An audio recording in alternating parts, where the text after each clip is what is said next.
Te habla Adrián Rojas, pastor de la comunidad cristiana en Arvin, California. Iniciamos hoy una serie de tres partes. Esta serie se titula El marco estratégico de Dios. La razón por la cual trabajamos con este tema es porque ninguna persona que se llama cristiana o iglesia que se llama cristiana debería desarrollar su propio marco estratégico si no está bajo la cobija del marco estratégico de Dios. Antes de pensar en ir nosotros hacia una estrategia como iglesia o una estrategia como ministerio o persona, necesitamos conocer cuál es el pensamiento de Dios con respecto a la iglesia y cuál es el marco estratégico que Él le ha planteado a la iglesia. A partir de ahí podemos empezar a trabajar. Así que estos 3 domingos que trabajaremos el marco estratégico que Dios da a la iglesia, hablaremos de estos tres temas: la razón de ser como iglesia, que empezamos hoy; el objetivo de Dios con la iglesia el próximo domingo; y el tercer domingo del mes de julio, los principios de la vida de la iglesia. Eso es lo que vamos a estar tratando. ¿En qué consiste la razón de ser como iglesia? A veces creemos que la vida de la iglesia está basada solamente en la gran comisión, pero no puede existir la gran comisión si no trabajamos a partir del gran mandamiento. Y esos son los dos grandes pilares de nuestra razón de ser como iglesia. El gran mandamiento dice en Mateo capítulo 22 del 34 al 40, entonces los fariseos, al oír que había hecho callar a los saduceos, se reunieron de común acuerdo. Uno de ellos, intérprete de la ley, preguntó para probarle: Maestro, ¿cuál es el gran mandamiento de la ley?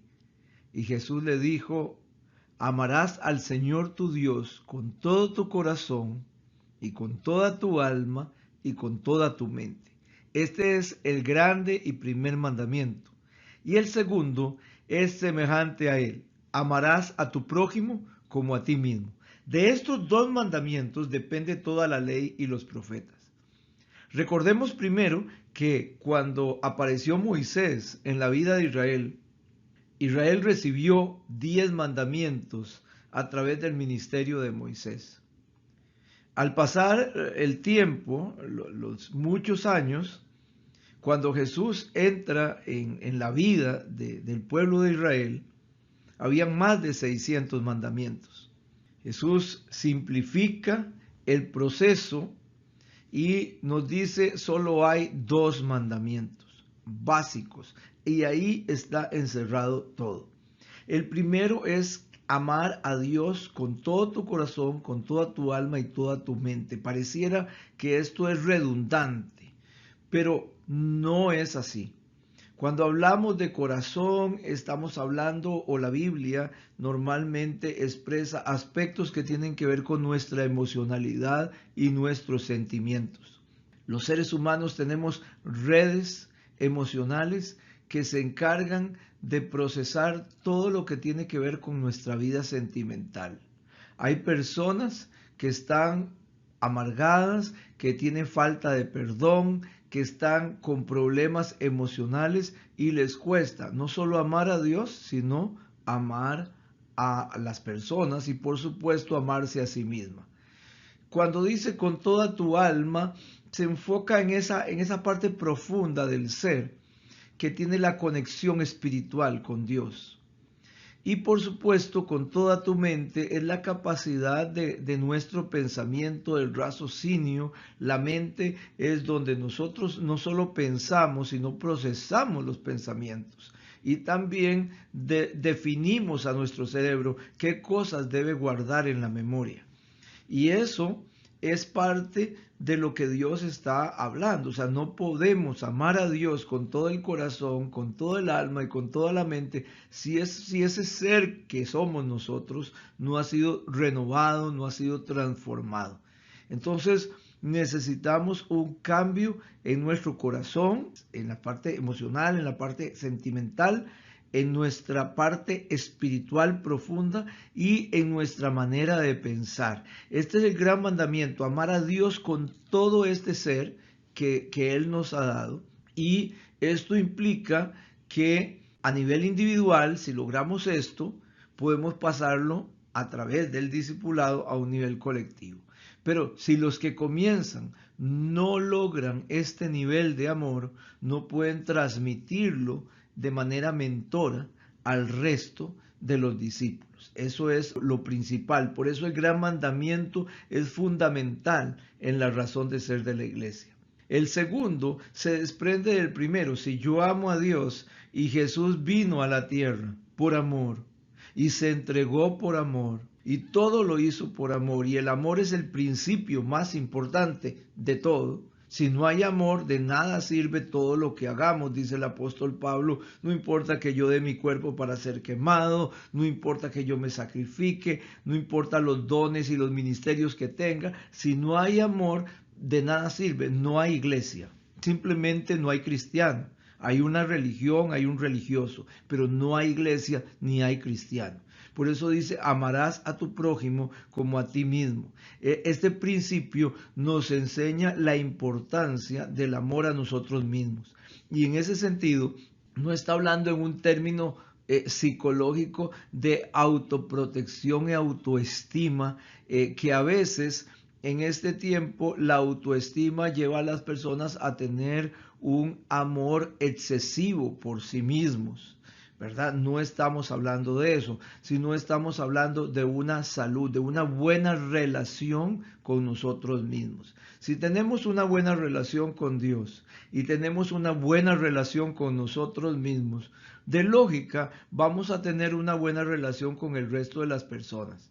De lo contrario, realmente estaríamos haciendo solo religión. El gran mandamiento es el principio generador de la razón de ser de la iglesia. A partir de ahí, entonces podemos empezar a hablar de la gran comisión. Pero antes de esto, la gran comisión, sin el gran mandamiento, viene a ser religión. Viene a ser un plan estratégico solamente para ganar personas, para ganar dinero, para tener fama, para competir con otros. Y eso no está en el principio de Dios, ¿verdad? Entonces, cuando una iglesia no está basada en el gran mandamiento para desarrollar la gran comisión, ha perdido su razón de ser. Ya no existe más como iglesia y se convirtió en una religión más, en una inclusive hasta secta. Pero cuando el amor de Dios y el amor al prójimo son el fundamento de la iglesia, entonces el proceso de la gran comisión va a ser un proceso verdaderamente saludable. Entonces, ese gran mandamiento, ese amar a Dios y amar al prójimo, debe tener dos aplicaciones. Una aplicación en forma individual, o sea, con mi corazón, con mi mente, con mi alma. Voy a amar a Dios de una manera fuerte, voy a tener una relación profunda con Él, conmigo mismo, y voy a amar a mi prójimo. Pero también ese grupo de personas que cumplen con esas características forman un grupo llamado iglesia o comunidad cristiana. Y ese grupo debe manifestar no solo el amor a Dios, sino el amor al prójimo. Debe tener una razón más allá que llenar los campos, que cobrar diezmos, que mantener un edificio, porque al fin y al cabo Dios no viene por organizaciones, Dios no viene por edificios, ni tiene realmente su mirada puesta en el dinero. sino que la mirada de Dios está puesta en las personas. Por lo tanto, el proceso grupal tiene que ver con el discipulado, con la multiplicación.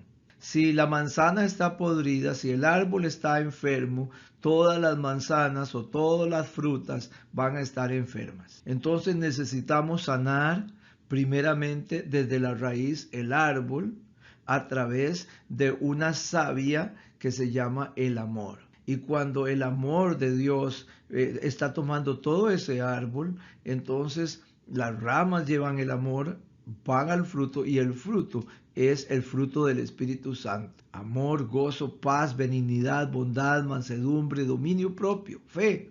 Todo está ahí en un fruto. Ese es el sabor que Dios le da a la iglesia. Sin el gran mandamiento estamos acabados como iglesia. Ahora veamos la gran comisión, que normalmente entendemos que es anunciar las buenas nuevas y hacer discípulos. Y a veces yo he escuchado a personas que preguntan cuál es la razón por la que ciertas enseñanzas se repiten, o bien a veces preguntan cuál es la diferencia entre un evangelio y otro evangelio. Entonces, en una manera rápida vamos a tratar este caso, este tema de la gran comisión, cómo está planteado en los evangelios y en el libro de los Hechos. Entonces, vamos a ver rápidamente la gran comisión en Mateo, en Marcos, en Lucas, en Juan y en el libro de los Hechos para sacar una conclusión, una posición doctrinal acerca de lo que es la gran comisión. Entonces, empecemos por Mateo.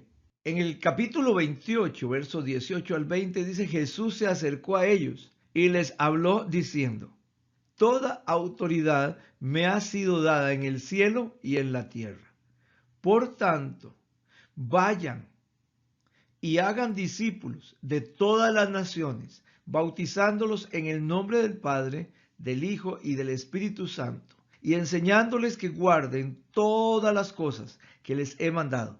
He aquí, yo estoy con ustedes todos los días hasta el fin del mundo. Entonces, acá tenemos una visión. Mateo nos da la visión de la autoridad de la gran comisión. Este evangelio trae la expresión previa de lo que es la orden. Se está indicando que lo que viene, cuando el Señor dice: toda autoridad me ha sido dada en el cielo y en la tierra, está a punto. O sea, está diciendo, no hay forma de protestar. No puede existir ningún tipo de discusión ni interpretación privada.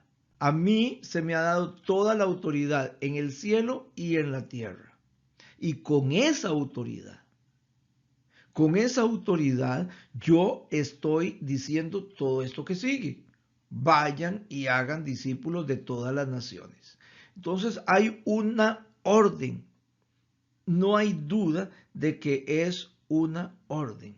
A veces, cuando leemos nuestras versiones en español y decimos vayan, entonces nos imaginamos algo muy organizado y desarrollar una serie de personas en evangelismo, ministerio de misiones para ir a otras naciones, etc. Pero el principio más simple de este pasaje está en el original, cuando se escribió, cuando Mateo escribe, esto aparece en el griego la palabra poreomai. Y realmente esa palabra es más simple que algo organizacional.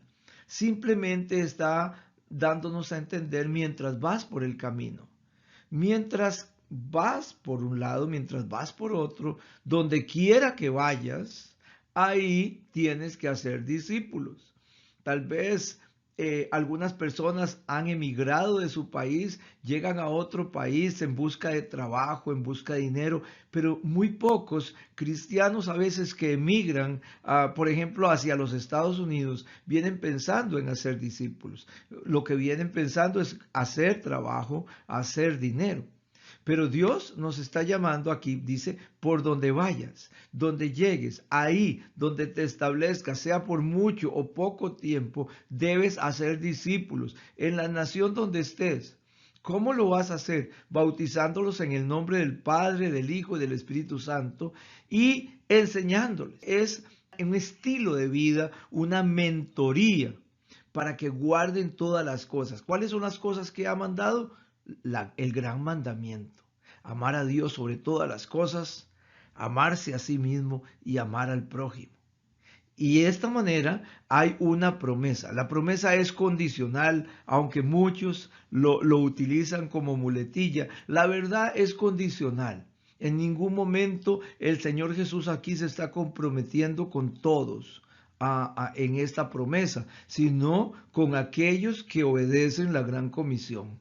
O sea, a los que están haciendo discípulos, a los que están trabajando en lo que Él les mandó. Él les dice, yo voy a estar con ustedes todos los días hasta el fin del mundo. Y esa es una promesa para aquellos que están realmente enfocados en obedecer la gran comisión.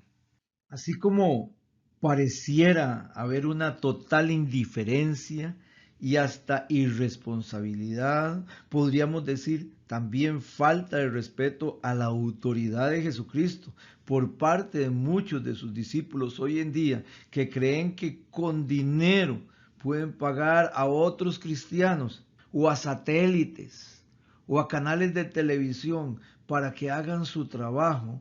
Así también a veces no estamos claros. Pareciera no tener claro la iglesia, la universalidad de la gran comisión, que no hay diferencia racial, diferencia de nacionalidad, diferencia de ningún tipo. Y Marcos, en el capítulo 16, versos 16 al 15, nos habla de la universalidad de la gran comisión y les dijo, vayan por todo el mundo y prediquen el evangelio a toda criatura, a todo ser creado que pueda, por supuesto, razonar. El que cree y es bautizado será salvo. El que confía en Jesús y toma la decisión de bautizarse será salvo, pero el que no cree será condenado. Por lo tanto, hay una urgencia de Dios en el sentido de que todo ser humano pueda recibir la palabra. Entonces, la gran comisión en este evangelio nos habla de una visión de universalidad de las buenas nuevas. Primero nos indica ir por todo el mundo y nos enfoca en toda criatura sin ningún tipo de distinción, por lo cual aquí no hay excepciones, no hay duda de que el evangelio es universal, pero que se aplica a la individualidad de cada persona, porque cada persona es diferente, tiene culturas diferentes, formas de pensamiento, por lo tanto, desde su perspectiva va a recibir el evangelio y va a convertirse, no desde la nuestra. Nos habla de una tarea ardua, ya que aunque nos da una visión mundial, nos muestra que el evangelio en sí es individualizado. No solo la universalidad, sino aquí nos habla de la individualización del evangelio. No es algo grupal, no es solamente de multitudes, no es tan masivo como se quiere plantear el día de hoy. Tan masivo que ya se ha aprovechado de una pandemia para hacerlo a través de todo el internet, ¿verdad? Pero todavía el Señor está hablando del discipulado a toda criatura, a la individualidad y no solo la universalidad. Si bien es cierto, hay mucha gente, muchas iglesias que se organizan, no solo como iglesia local, sino con una visión evangelística, con una visión misionera, y adquieren responsabilidades de servicio, responsabilidades económicas y administrativas, ¿verdad? Queda claro que ninguna de estas cosas pueden ser impuestas, mucho menos establecidas como requisito para la salvación. Realmente el proceso es algo simple y sencillo, producido por el corazón que ama. Eso es todo. Entonces, al unir este pensamiento del Evangelio de Marcos con el Evangelio de Mateo, con respecto precisamente a la Gran Comisión, podemos reafirmar que la obligación de todo discípulo, más allá de hacer lo que haga dentro de la iglesia, seguirá siendo hacer discípulos. Y aquí es sin discriminar, sin prejuicios, sin distinción alguna, tienes la obligación de hacer discípulos. Y los discípulos no los puedes hacer solamente estando dentro de la iglesia. Tienes que salir, buscar, encontrar una persona que reciba a Cristo y comenzar a discipularla. Así, de esta manera, ya podemos entrar a analizar un poquito la Gran Comisión desde la perspectiva del Evangelio según San Lucas, que dice en el capítulo 24, verso 47, y que en su nombre se predicara el arrepentimiento y la remisión de pecados en todas las naciones, comenzando desde Jerusalén. A Dios no se le escapa nada. No solo nos da la orden y nos hace entender la universalidad y la individualidad que tiene el Evangelio en sí, sino cuál es el mensaje que tenemos que dar, porque hay muchos que ya se han desviado dando como Evangelio un mensaje que no es Evangelio. Aquí el libro de Lucas nos dice que se debe predicar, el mensaje que se tiene que predicar es el arrepentimiento y el perdón de los pecados. Lucas entonces nos muestra los límites, el marco del mensaje de la Gran Comisión. Y primero nos define que el Evangelio debe ser predicado únicamente en el nombre de Jesús, no en el nombre de ningún otro ser humano, ningún hombre. Solo en el nombre de Jesús. No puede existir en una iglesia discípulos, seguidores de un hombre. Tienen que ser discípulos de Jesús. No pueden ser discípulos de una doctrina o de una organización. Tienen que ser discípulos de Jesús porque predicamos la salvación únicamente en el nombre de Jesucristo. Este pasaje también nos muestra cuál es el contenido de ese mensaje. Porque pareciera, como he dicho, que algunos, al igual que los fariseos de la época de Jesús, han decidido ampliar el mensaje del Evangelio con el fin de establecer más requisitos de los que realmente han sido establecidos para entrar al cielo. Si sabemos que en Mateo se nos da la orden irrevocable, que en Marcos se nos habla de la no discriminación, de la individualidad y de la universalidad, es en Lucas donde se establece cuál es el contenido del mensaje que estamos obligados a dar. ¿Cómo es posible que sin ningún tipo de temor se haya desechado lo que estableció el Señor Jesús para seguir lineamientos humanos, lineamientos de hombres? Claramente dice el pasaje, predicar el arrepentimiento y el perdón de los pecados. Así de simple, no hay más. No puedo cambiar esto. Ese es el mensaje. Ahora sí, podemos seguir adelante en el análisis de la Gran Comisión. Y ahora nos toca ver al Evangelio según San Juan. Juan 20, 21, 22 dice, entonces Jesús les dijo otra vez, paz a ustedes. Como me ha enviado el Padre, así también yo los envío a ustedes. Habiendo dicho esto, sopló y les dijo, reciban el Espíritu Santo. Juan nos da el modelo que debemos seguir. El modelo implica un acompañamiento especial, en donde podemos percibir claramente la unción, pero también el fruto del Espíritu Santo en cada discípulo, porque hay discípulos que quieren tener la unción, pero no quieren trabajar con el fruto del Espíritu Santo. Es a través del modelo de Jesús que estaríamos llevando a las personas hacia Dios. En ningún momento nos ha dicho que llevemos la gente a la iglesia o que la llevemos a otro lado.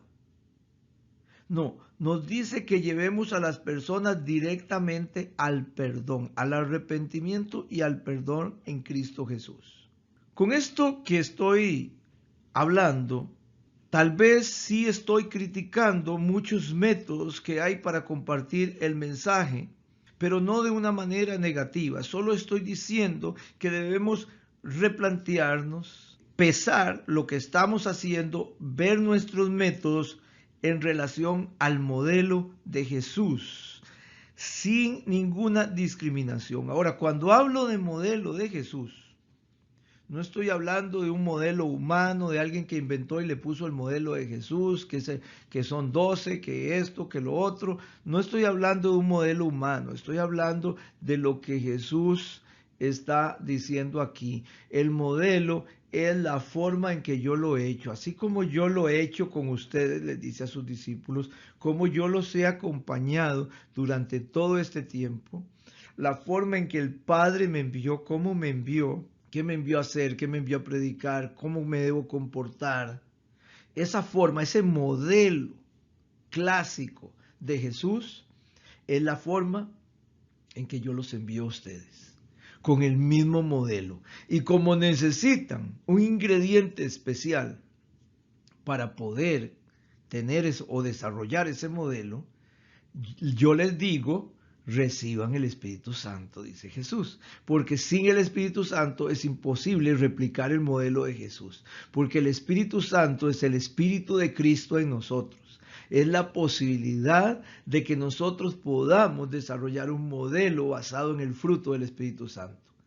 Satanás puede imitar los dones del Espíritu Santo, puede hacer aparecer milagros a través de cosas que no vienen en el nombre de Jesús, pero no puede imitar el fruto del Espíritu Santo.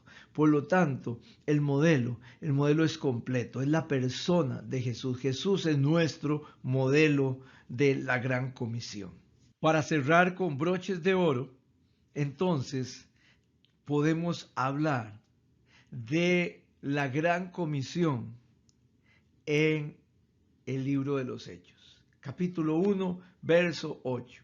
Nos da el plan. Pero recibirán poder cuando el Espíritu Santo haya venido sobre ustedes y me serán testigos en Jerusalén, en toda Judea, en Samaria y hasta lo último de la tierra. Estamos hablando de una expansión a partir de donde nosotros estamos. Una iglesia no se puede quedar en un punto vacío y muerto, solamente en una ciudad. No, tienen que ser testigos en la ciudad donde Dios los ha puesto y después comenzar a expandirse. En ningún lugar de la Escritura dice Dios hagan una mega iglesia que todas las personas de Judea, Samaria y el resto de la tierra vengan hasta Jerusalén. Y eso fue lo que pasó. El grupo cometió un error.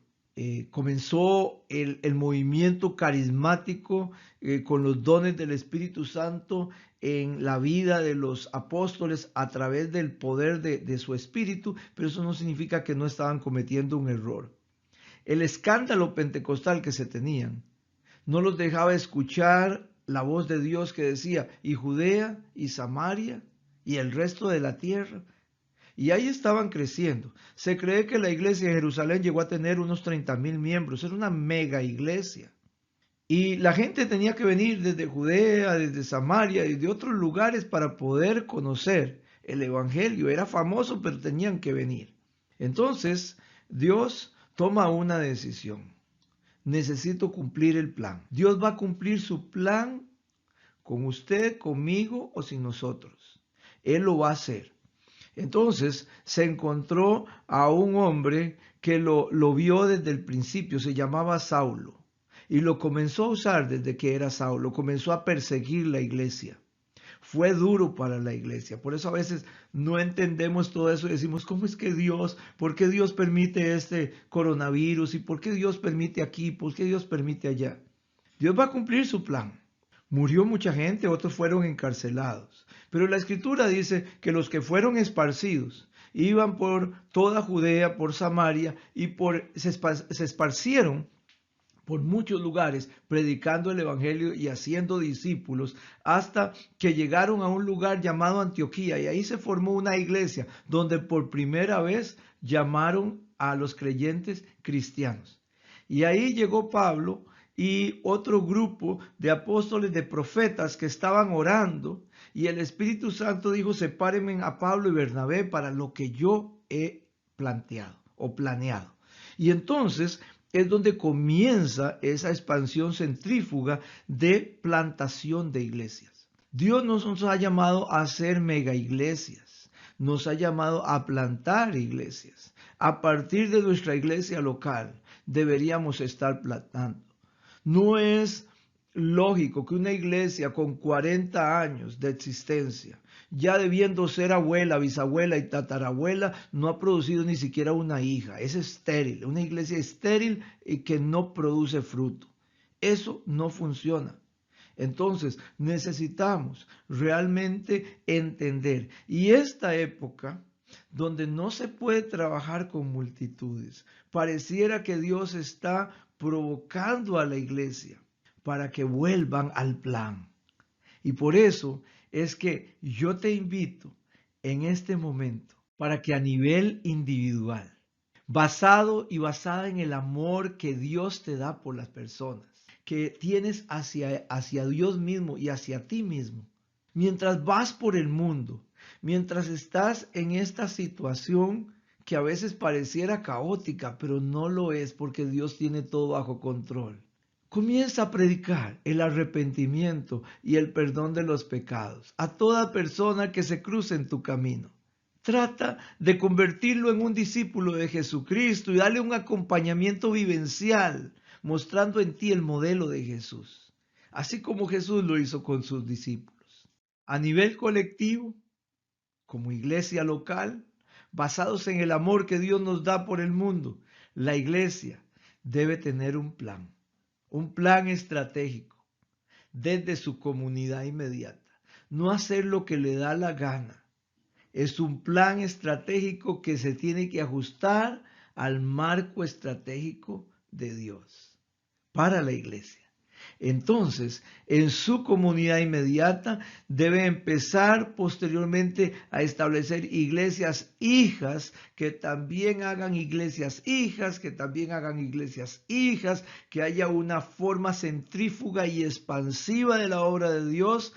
Y para esto, la iglesia tiene que tener claro el mensaje que se predica, construyendo un modelo de acompañamiento adecuado y basados en el poder del Espíritu Santo.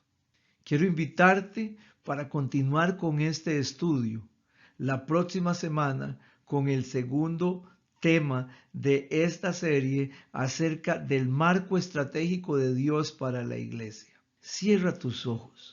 Padre Santo, en el nombre de Jesús, venimos este tiempo a ti, Señor, para darte gracias por habernos considerado tus discípulos. Oh Dios, te pedimos en el nombre de Jesús que esta palabra tome fuerza en nosotros y a nivel individual podamos establecernos dentro de ese marco estratégico que tú has puesto para la iglesia.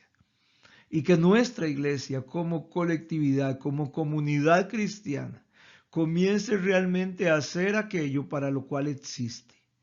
Oh Dios, que podamos entender cuál es la razón de ser de la iglesia y que no perdamos el camino, que no nos desviemos hacia cosas que tú no nos has mandado a hacer. Aceptamos que este es un tiempo difícil. Entendemos que la iglesia está pasando por un proceso. Pero Dios, entendemos también que ese proceso nos lleva a buscar de ti y a entender cuál es el camino por el cual tenemos que ir. Que Dios te bendiga y te espero el próximo domingo.